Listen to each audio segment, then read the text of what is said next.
दोस्तों, ये कहानी है एक छोटे बच्चे अयान और एक कौवे की। कौवा अयान का दोस्त क्यों बन गया और फिर उस कौवे ने अयान के साथ क्या किया, आइए देखते हैं। बहुत पुराने जमाने की बात है। उस दौर में एक गांव था चांदपुर। चारों तरफ खेत खलिहान, कच्चे मकान, बैलगाड़ियों की चर्र चर्र और तालाब के किनारे झूमते पीपल बरगद के पेड़। गांव की जिंदगी सीधी सादी थी, मगर वहां एक बच्चा था जो सबकी नजरों में कुछ अलग ही लगता था। उस लड़के का नाम था अयान। उम्र सिर्फ 12 साल, सांवला चेहरा, चमकती आंखें और दिल में मासूमियत।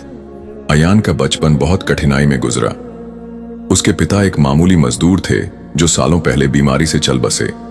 मां खेतों में मजदूरी करती ताकि घर का चूल्हा जल सके। अयान बहुत समझदार था।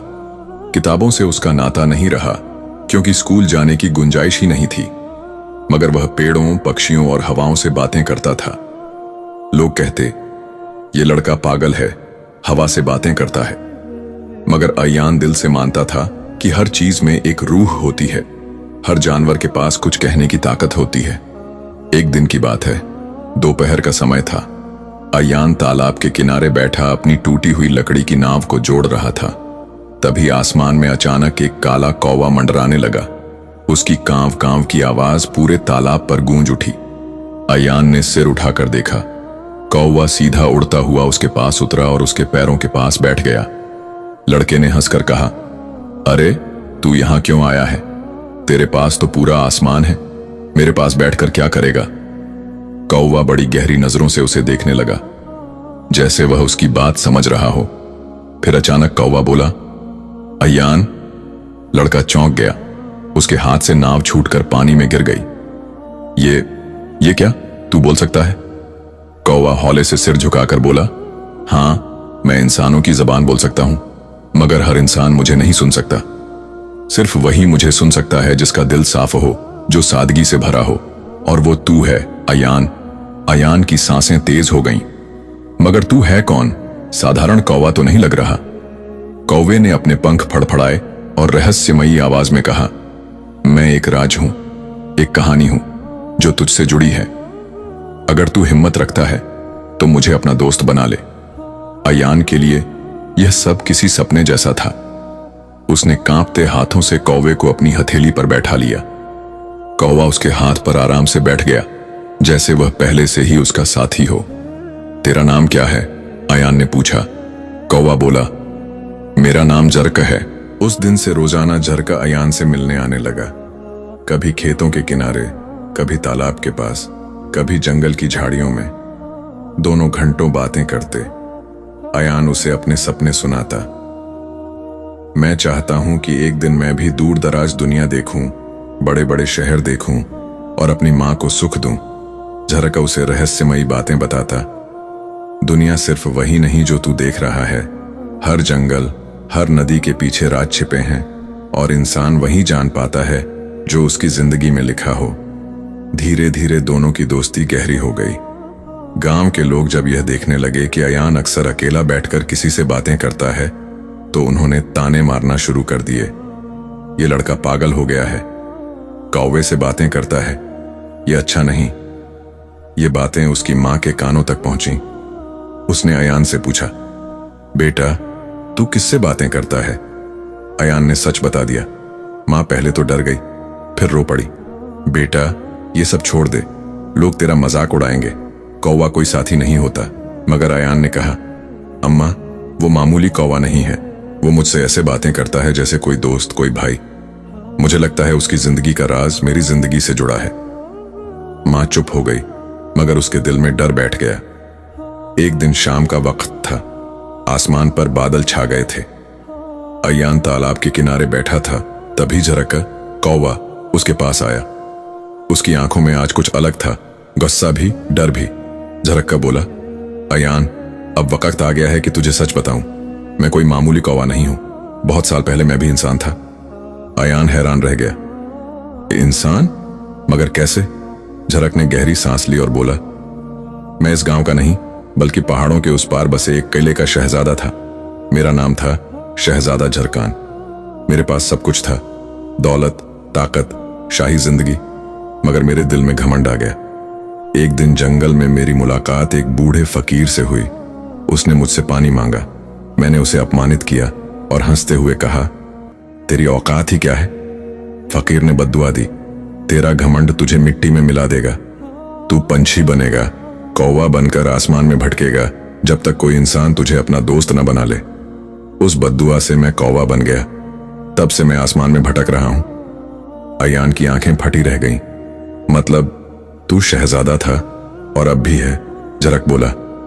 हाँ, और तुझसे दोस्ती का मतलब है कि अब मेरा श्राप टूट सकता है, मगर इसमें खतरा है। श्राप तभी टूटेगा जब तू मेरे साथ उस गुफा तक चलेगा जहां फकीर ने मुझे बद्दुआ दी थी। वहां हमें सच्चाई का सामना करना होगा। अयान का दिल तेजी से धड़कने लगा। वह सिर्फ 12 साल का था। मगर अगर वहां कुछ हुआ तो? झरक ने कहा, तेरे सिवा कोई और मेरी मदद नहीं कर सकता। अगर तू हिम्मत करेगा तो न सिर्फ मेरा श्राप टूटेगा, बल्कि तुझे भी वह मिलेगा जिसकी तूने हमेशा ख्वाहिश की है। अयान को याद आया कि उसकी मां कितनी परेशान रहती है। उसने आंखें बंद कर लीं और बोला, ठीक है, मैं तेरे साथ चलूंगा। अगली सुबह दोनों जंगल की तरफ निकल पड़े। जंगल घना था। पेड़ों की डालियां आपस में ऐसे जुड़ी थीं कि ऊपर से सूरज की रोशनी भी ठीक से नहीं आती थी। हवा में अजीब सी ठंडक थी और पत्तों के बीच से फुसफुसाहट सी आवाजें आती। अयान कभी डरता, कभी कौवे की तरफ देखता। जरक उसे हौसला देता, डर मत, मैं तेरे साथ हूं। घंटों चलने के बाद वे एक गुफा के पास पहुंचे। गुफा का मुंह बड़ा और अंधकार से भरा हुआ था। अंदर से ठंडी हवा और किसी अजीब जानवर की दहाड़ सुनाई दे रही थी। गुफा के अंदर अंधेरा था। अयान ने एक मशाल जलाई। दीवारों पर अजीब निशान बने हुए थे, जैसे किसी ने खून से कला बनाई हो। अचानक एक गूंजती हुई आवाज आई, कौन है जो यहां आया है? अयान कांप गया, मगर जरक बोला, यह वही जगह है जहां मुझे श्राप मिला था। अगर तुझे डर लगा तो अभी लौट जा। अयान ने साहस जुटाया और बोला, नहीं, मैं तेरे साथ हूं। जैसे ही वे गुफा के अंदर और आगे बढ़े, उनके सामने धुंध से एक तस्वीर बनी। वही बूढ़ा फकीर। उसकी आंखें जलती अंगारों जैसी थीं।